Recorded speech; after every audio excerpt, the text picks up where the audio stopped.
Okay guys, in this video I'll show you how you can turn in your assignment or how you can submit your assignment.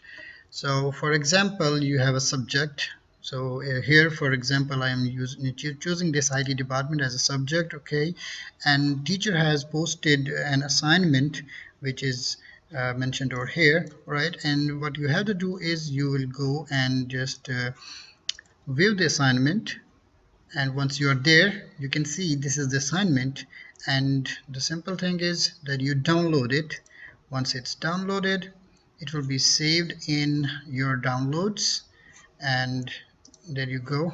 There you have this downloaded file, and then whatever the assignment is, you open it, you do the work, and then finally you rename it, or you create another file in which you attempt your assignment. Like this one, I have attempted this and I have named it with my registration number and the assignment number.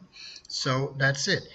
Once done, then you simply have to go over here again and then click on this add work, and you click on the add work, and then you upload from this device, and you search for the file and you select the file that you have just completed your assignment.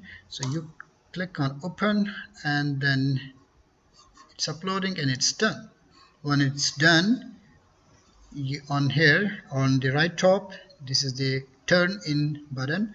All you have to do is to turn in. That's it. The assignment has been submitted. Now teacher will teacher will be automatically notified that you have submitted your work. So that is it. Thank you very much.